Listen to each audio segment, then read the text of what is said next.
a gente segue aqui agora num quarto passo do rito de tóxico, que é providências judiciais. Mais uma vez, o juiz vai ter que atuar e, obviamente, essas providências judiciais só serão adotadas se a denúncia foi recebida.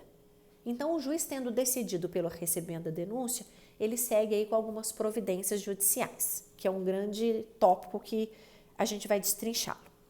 O que ele deve fazer? Ele vai designar audiência de instrução e julgamento. Então, a primeira e grande providência a ser feita pelo juiz é designar audiência de instrução e julgamento. Mas para essa audiência de instrução e julgamento, as pessoas precisam ser chamadas, vocês concordam? E olha só que interessante. As testemunhas, o Ministério Público, o defensor serão devidamente intimados, que esse é o ato processual inerente ao chamamento dessas pessoas. Mas o réu, ele não vai ser intimado. A lei fala que ele vai ser citado. Eu não sei se vocês perceberam, mas até então eu não falei de citação do réu. Você quer fazer as contas comigo? E aí eu tô falando, obviamente, ipsis literis, ao pé da letra, no que diz respeito ao procedimento previsto em lei. Vamos recapitular comigo para ver se em algum momento apareceu a citação? E aí é bom que a gente já até recorda, nunca é demais a repetição que leva à memorização. Primeiro passo, oferecimento da denúncia. Segundo passo, notificação para a defesa. Segundo passo, defesa, e essa defesa será feita por meio de uma notificação. Terceiro passo, decisão judicial. Rejeita, recebe ou instrução precoce. Se receber, quarto passo, algumas providências do juiz, dentre elas, audiência de instrução. Para a audiência de instrução, as pessoas, incluindo testemunhas, Ministério Público, defensor, serão intimadas. Vejam que até agora não usamos a palavra citação. Nos termos da lei, o réu é citado depois que a denúncia é recebida. Mas, vejam, ele é citado não para apresentar defesa, como acontece nos outros ritos que nós já estudamos. Ele é citado para ir à audiência, porque afinal de contas, a defesa já foi apresentada lá no segundo passo. A defesa já foi apresentada, que é a defesa preliminar. Então, ele é citado sim, e citação é o ato pelo qual o juiz chama o réu para que ele possa tomar conhecimento da acusação e ir fazer a sua defesa. Só que essa defesa agora vai ser feita lá na audiência de instrução e julgamento e, obviamente, por meio de interrogatório, porque assim lá na audiência poucas coisas vão mudar. Tecnicamente, aos termos da lei, é assim que nós temos: denúncia, notificação para a defesa preliminar, rejeição ou recebimento, se receber, cita para a audiência de instrução e julgamento. Em termos práticos, e agora então vamos pôr o pezinho lá dentro do fórum e vamos verificar como que as coisas acontecem, como que a banda toca lá dentro do fórum. É muito comum que os juízes, na prática, e eu não vejo problema nenhum nisso, sinceramente não vejo, nunca usei a pedir nulidade por isso. É muito comum que os juízes na prática, quando eles vão expedir aquele mandado de notificação para ele apresentar uma defesa, eles fazem o 2 em 1, eles fazem o mandado de notificação e citação. Porque realmente fica meio estranho a citação vir ali lá na frente. Então, é muito comum de ter essa estratégia prática, essa prática forense. Depois do oferecimento da denúncia, o juiz expede mandado de notificação e citação para ele apresentar a defesa preliminar e o juiz receber e depois marcar a audiência de instrução e julgamento, ok? Essa é uma questão prática, mas nos termos da lei, repito, oferecimento da denúncia, notificação para a defesa preliminar, rejeição ou recebimento, se receber, citação para a audiência de instrução e julgamento, certo? Então, vamos voltar nesse tópico 4 que a gente está falando das providências, que além da citação, da intimação, tem mais duas coisas que o juiz pode fazer aqui dentro. Ele pode e deve, aliás, né, requisitar os laudos periciais. Espero que vocês lembrem que no começo dessa aula nós falamos que lá na fase da investigação é muito importante que tenha aquele laudo preliminar, aquele laudo de constatação. Esse laudo de constatação não precisa ser feito por perito, pode ser feito, mas não precisa ser feito. Ele é feito por pessoa idônea. Agora, o laudo que vai instruir, que vai trazer informações mais fidedignas para o juiz de que aquela substância é entorpecente de uso proscrito, não é aquele laudo de constatação, não. Esse laudo de constatação serviu para o promotor oferecer a denúncia. Agora o juiz precisa daquele mais consistente, aquele que traz informações mais científicas. E aí sim, feito por perito, oficial ou não oficial. Aí vai entrar naquela categoria de ser portador de diploma de curso superior. Então o juiz vai requisitar esses laudos, porque eu vou falar uma coisa para vocês, demora, viu? Demora. Aqui na nossa região, eu que estou aqui em Lorena, esse laudo toxicológico é feito em São José dos Campos. Mesmo que as coisas estejam informatizadas, elas acabam demorando. E tende a demorar um pouco menos, porque agora não tem o vai e vem da papelada, é tudo eletrônico, pelo sistema eletrônico, mas é muito laudo a ser feito para poucos peritos. Nada impede que o juiz nomeie, vocês sabem disso. Mas é que já tem um caminho que essas perícias seguem, então o juiz, nesse momento em que ele citou o réu, que ele intimou para a audiência de instrução e julgamento, ele vai requisitar esses laudos, porque para dar sentença, ele vai precisar desse laudo, não tem como ele dar sentença sem esse laudo. Então ele vai requisitar. E qual que é a última coisa que o juiz pode fazer? Isso é interessante. Nos termos do 56, artigo 56, parágrafo 1º, o juiz pode determinar o afastamento do réu se ele for funcionário público. Então, se o réu envolvido num crime de drogas for funcionário público, o juiz pode cautelarmente determinar o afastamento das suas funções, da sua função pública. Obviamente, mediante uma decisão fundamentada. Aqui, eu vou fazer um parêntese inevitável, que não tem a ver com a nossa matéria, mas é sempre bom recordar. Quando estudamos as medidas cautelares diversas da prisão, que eu falei para vocês, ó, tem uma lista e essa listinha tá lá no 319 para você se situar aí. Eu falei assim para vocês, gente, o legislador não criou do nada não, ele não acordou inspirado e falou, nossa, vou criar medida cautelar disso, medida cautelar daquilo, não, ele foi pegando emprestado algumas medidas cautelares já existentes no ordenamento jurídico. E uma das medidas que está lá no 319, que é afastamento do funcionário público da função, ele pegou emprestado aqui da lei de tóxicos, que já tem faz tempo. Então, é mais uma situação, é mais uma providência que pode ser adotada pelo juiz. Afastar o réu se ele for funcionário público e estiver envolvido com crime de tráfico de drogas.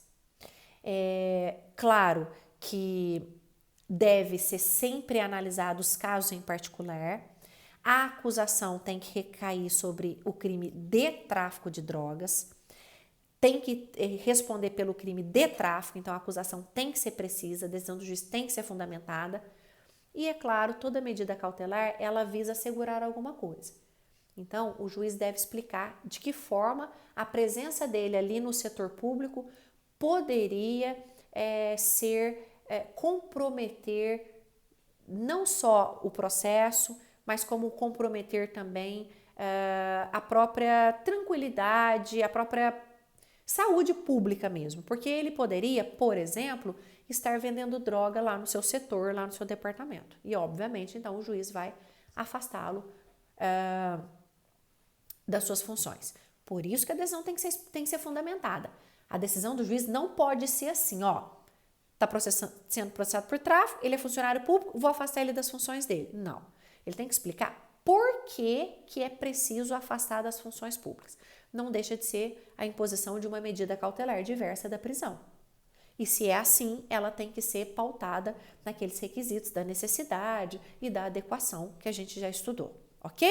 Então, nós vamos recapitular esse tópico 4 para ficar bem claro do que a gente acabou de falar. Esse tópico último está relacionado às providências a serem adotadas pelo juiz logo depois que ele recebe a denúncia. Ele vai citar o réu e intimar testemunhas, Ministério Público, defensor, para a audiência de instrução e julgamento, que vai ser marcada pelo juiz. O juiz também vai requisitar os laudos periciais, porque ele precisa desses laudos, principalmente não, o laudo toxicológico, que é o feito pelo perito, que é esse que ele precisa, e o juiz pode também, aqui é uma faculdade, impor uma medida cautelar de afastar o funcionário público, se ele for funcionário público, se o réu for funcionário público e estiver sendo acusado por tráfico. E finalmente a gente chega na audiência de instrução e julgamento, que foi designada pelo juiz. Quanto tempo que o juiz tem para designar essa audiência de instrução e julgamento? 30 dias. 30 dias é o prazo que ele tem.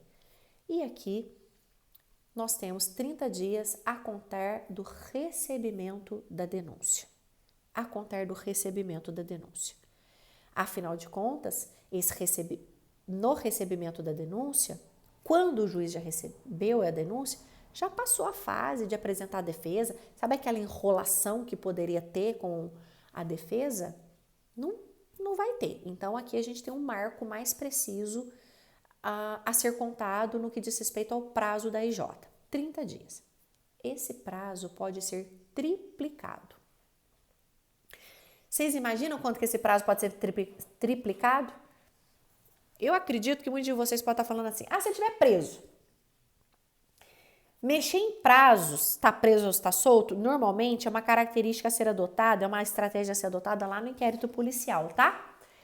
Aqui não leva em consideração se ele está preso ou se ele está solto. Sabe o que leva em consideração? Se foi requerido exame de dependência química. É aí que eu quero chamar a tua atenção. Você futuramente, atuando como defensor ou defensora, cuidado, porque você vai falar o seguinte, eu vou pedir exame, eu vou pedir para o juiz uma perícia no meu cliente para mostrar que ele é dependente químico. Porque ser dependente químico exclui a culpabilidade. É uma causa de inimputabilidade. Parênteses, não confundam usuário com dependente químico. Usuário é aquele que usa a droga e não tem comprometimento das suas faculdades mentais, digamos assim. O dependente químico, ele tem comprometimento das suas faculdades mentais, ele precisa absolutamente de medicamento para manter o vício, que é forte, ele tem crise de abstinência, esse é o dependente químico, que equivale aí, que pode desencadear, inclusive, pode desencadear, inclusive, alguns transtornos mentais. O dependente químico é inimputável, nos termos da lei de tóxico. O usuário não é. Cuidado com essas distinções. Se pedir exame para demonstrar que ele é dependente químico, sabe o que você está fazendo com o seu cliente no processo dele? Você está triplicando o prazo dessa audiência de instrução. O juiz vai ter não só 30 dias para designar essa audiência, ele vai ter 90 dias. É o que eu falo, cuidado com tiro no pé. Quando a gente é defensor, a gente tem que pensar em tudo. Se eu fizer isso agora, vai dar um problema lá na frente? Vai dar um problema na área civil? Será que eu vou estar comprometendo a questão administrativa do meu cliente? Tudo isso você tem que olhar, meus amigos, tudo isso. Assim como também quando você for advogado civilista. Não vou ser penalista, é muito complexo. O que você fizer na área civil, você não está comprometendo ele lá no Justiça do Trabalho? Será que você não vai comprometer ele também no penal? A gente tem que saber tudo que todos os atos vão trazer consequências. Então, quando você pede para fazer exame de dependência química, o que você pode estar gerando? Uma demora no processo. Uma audiência que era para ser marcada com 30 dias vai ser marcada com 90 dias. Ou seja, uma audiência que era para ser feita em 30, para encerrar, né, uma instrução que era para encerrar em 30 dias, vai encerrar em um mês, vai encerrar em 3 meses. Então, cuidado com isso, ok? Mas o juiz vai estar atento a esses prazos. Isso está lá no artigo 57 que nós estamos falando. E, finalmente, Quais os atos que são realizados na audiência de instrução e julgamento? Não trabalho com vítima, porque crimes que envolvem são crimes que envolvem a saúde pública. Nós teremos a oitiva das testemunhas da acusação, seguidas pelas testemunhas arroladas pela defesa, possibilidade de perito, acareação, esclarecimento, de detectar se esclarecimento de perito e interrogatório do réu. Ah, professor, eu estou lendo aqui, mas a lei de tóxico fala que o interrogatório do réu é em primeiro lugar, é o primeiro ato. Doutores, o interrogatório do réu, sendo o primeiro ato da audiência de instrução e julgamento, fere o princípio da ampla defesa. Porque o princípio da ampla defesa, eu só exercito ele bem se eu, de fato, souber tudo que tem contra mim. Eu preciso conhecer todas as informações, toda a acusação existente contra mim para depois eu me manifestar. Portanto, o Supremo já tem entendimento muito pacífico dos tribunais no sentido de que o interrogatório deve ser o último ato da audiência de instrução e julgamento. O último ato no que diz respeito às oitivas, tá? Porque o último ato verdadeiramente não é esse. Porque depois do interrogatório tem-se a possibilidade das alegações finais, orais. Primeiro o Ministério Público, por 20 minutos, podendo ter mais 10, depois a defesa também fazendo oral nesse mesmo tempo, 20 minutos, prorrogável por mais 20. Depois das alegações finais, a sentença, também dada oralmente na audiência.